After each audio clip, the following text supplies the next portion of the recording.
Steve, I don't think Connie's enjoyed himself quite as much since maybe back in 1986 when he won this race. Amato in the near lane. Prudhomme in the far lane. The lane choice here goes to the Snake. And as I noted a few moments ago, the track is probably pretty equal. McLenathan took the near lane, and Prudhomme selected the far side of the track. Both drivers staging very carefully. Look on the right-hand side of your screen. Prudhomme is out in front, and Prudhomme defeats Amato to go to the finals to race Connie Coletta. Prudhomme's elapsed time, 4:96 at 2:78. Amato's losing time of 4:98 at 2:88, only 28 thousandths of a second. The margin of victory for Prudhomme. This was the first time in history that Columbus and National Trail Raceway had seen side-by-side 4-second elapsed times. Prudhomme just drove away from Amato. Even though Amato had the faster speed, Prudhomme had pulled well ahead in the middle of the race course. There's the difference at the finish line. The Snake, the winner. That sets up the finals between two veterans, and don't count Coletta out. He has run in the fours. He doesn't have lane choice. Prudhomme ran in the fours in the semis, giving him the pick in the finals. Don, when you left your trailer, I saw the look of a hungry snake. You were coiled. You were ready. Well, yeah, I sure was. You know, I won the racing real bad, and we like to win this race real bad, and you know, you forget how old you are sometimes. And you like to beat Amato? Yeah, I like to beat Amato. Of course, I like to beat him all. You know, he's a great guy, Joe. We're good friends, and I'm just glad the school band at Wynn's car is performing here like it should. That was a heck of a race, a 96 to a 98. I don't know if you saw him or not, but yeah, I saw him. I saw him a little bit there. Yeah, he's a good competitor, man. So Amato, a great race. Yeah, he's picking on me here all the time. Here, I feel like I'm snake bit, but we'll get him. Don's a good guy. We had a good race there. Yeah. Look out for Coletta. You don't think he'll hop that thing up, do you? Yeah, that old man will be tough. Trust me. Old man, he's only 3 years older than Prudhomme. The Pro Stock story coming up next. Of the words in Pro Stock, well, here is the other half of the battle. And Warren Johnson has been doing a whole lot more than talking. His performances over the last couple of races have moved him even closer to the leader, Jerry Ekman.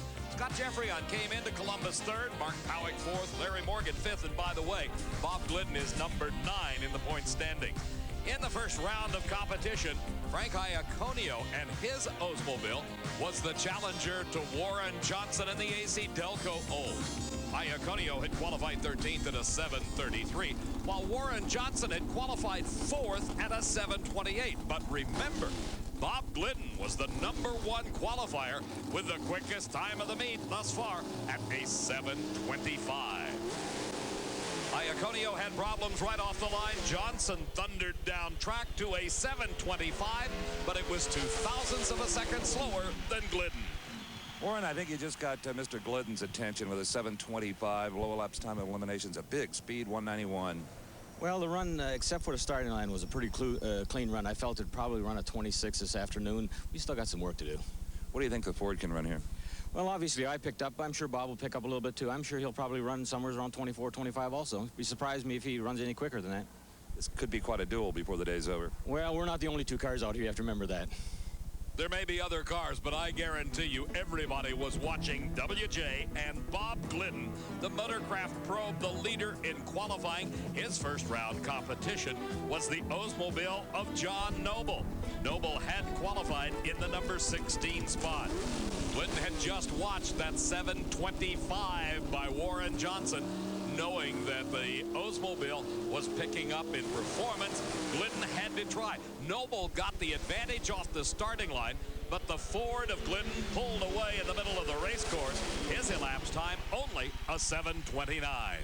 I don't know. I think we run Ricky Smith next round. It's a while before we get to Johnson, so we'll have to pick something up before we get to that point. Is it hard not to look ahead to that, though? There's been so much said. No, not at all. I'm concerned about the next round. I was concerned about running John Noble. I wasn't concerned about Johnson, and I think we run Ricky Smith next round, and I don't know why we made such a terrible run, but we'll look at the computer and look at things when we get back. Not only did he have to find some performance out of the Ford, Glidden also had to work on reaction times. It was not very good. Glidden against Smith in round number 2, Johnson against Ekman in round number 2. Should they win, Johnson and Glidden would square off in the semifinals. Remember I talked about Glidden's poor performance at the starting line in round number 1? Well, Ricky Smith is the king of reaction times. His STP Pontiac did not have the lane choice in round number 2 as Glidden brought the Motorcraft Ford Probe to the starting line in the far lane. Let's watch this one in slow motion. Look at the reaction time advantage gained by Smith in the near lane. And that right there was the margin of victory at the finish line. Glidden actually covered the quarter mile much quicker. He ran a 7:31 at over 189 miles an hour, trying to gain back the time that he gave away at the starting line. Ricky Smith, 7:36, won this race. There are the figures, 61 thousandths of a second different in reaction time. Glidden was able to run 49 thousandths quicker. That still leaves, even with my mathematics, 12 thousandths of a second, the margin of victory to Ricky Smith. Well, Bob, I know this isn't how you wanted this day to end, but as you said earlier, he's awful sharp off the mark, and he got you a little bit. Yeah, you got to worry about each round as you go. And, you know, we didn't start out well the first round. I don't know what happened then. I don't think we made a very good run. No, your 7:31 got beat by his 7:36. That's really bad. Thanks. Steve, that's kind of the story of Bob Glidden's season thus far, just on the wrong side of a little bit. For Jerry Ekman in the Pennzoil Pontiac, round number 2 at Columbus could well be one of the most important races of the year. His competition was the guy that is hot on his heels in the points chase, Warren Johnson. Ekman did not have the lane choice, did not have the performance advantage enjoyed by the AC Delco Oldsmobile, but it made no difference at the finish line. Problems for WJ in the far lane. He was forced to shut it off. Ekman won. Well, any kind of a head-to-head confrontation between Warren Johnson and Bob Glidden will have to wait till another day, unfortunately. Yeah, we just kind of tiptoed over the wrong edge on that thing. Like I said, this track's just a little bit tricky, and we were trying to be a little cautious, and apparently we just went over the edge just a little bit. Were you afraid of losing control of the car or what? It started shaking violently, so I just shut her down right away because I didn't, want to have anything. The race is basically lost when it starts to shake that hard that early. See you in Montreal. Okay, Steve. Warren Johnson obviously disappointed. Jerry Ekman, though, poised to move forward in the Winston standings. The other side of the competition ladder for round number 2, so Scott Jeffrey on in the Mopar Parts Dodge against Jim Yates in his Pontiac, while Don Beverly brought his Oldsmobile to the starting line to race Larry Morgan and his Olds. The Castrol car owned by Bob Piniella had qualified in the number 6 spot with a 7.30, but in beating Billy Huff in the first round, Morgan had a major improvement to a 7.26. Here in round 2, Beverly had problems. Morgan advanced on, but with a very slow 7.43. In the last race of round number 2, Scott Jeffreyon brought the Dodge Daytona that had won the Winston Championship for 2 consecutive years to the line to race Jim Yates and his Dynamax Pontiac. Jeffrey on the number 2 qualifier at a 7.26 had his lane choice. He picked that far lane of the racetrack while Yates had handling problems here in the near lane, had to lift, and Jeffrey on took the win at a 7.31. That set up the final 4, where it will be a battle of Pontiacs as Jerry Ekman takes on Ricky Smith, and Ekman has the lane choice. The other pair finds the Oldsmobile Dodge battle with Morgan and Jeffrey on going off, Scott picking his lane. That semifinal action will be coming up next from Columbus. Leland, along with Steve Evans, and a quick check in Connie Coletta's pit area, finds normal maintenance going on. He's getting ready for the final round of Top Fuel against Don Prudhomme. That's coming up a little bit later on. Right now, we're in the semifinals of Pro Stock, and this is the STP Pontiac of Ricky Smith. You know that as Ricky goes through his burnout procedure, he's got to be psyching himself up for another of those super quick reaction times. Ricky Smith has long been known as an assassin off of the starting line. He's been in a little bit of a slump, but he's back this weekend big time. And Dr. Craig Warren of King, North Carolina, may be why. That's Ricky's optometrist. He detected astigmatism when Ricky had his eyes checked and designed this corrective lens. Now, you can see there's not a whole lot of magnification there, but Ricky says it's the difference between night and day when he puts them on. Now, he better be careful. He only has one pair. Some other Pro Stock driver might accidentally sit on these, knock them off the shelf, step on them. I'm sure Jerry Ekman, the driver of the Pennzoil Pontiac, would have if he could have. Ekman coming to the line with the lane choice. Both drivers taking their time about staging. As they pull forward and light the second light at the top of the tree, it indicates to starter Buster Count that each driver is ready. Smith staging last. He's in and out first. But the whole shot, the advantage did not pay off this time.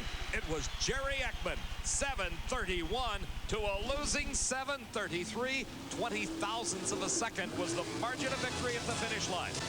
Here in instant replay, you can see that Jerry Ekman in the far lane did his job to perfection. He stayed with Ricky Smith off the starting line.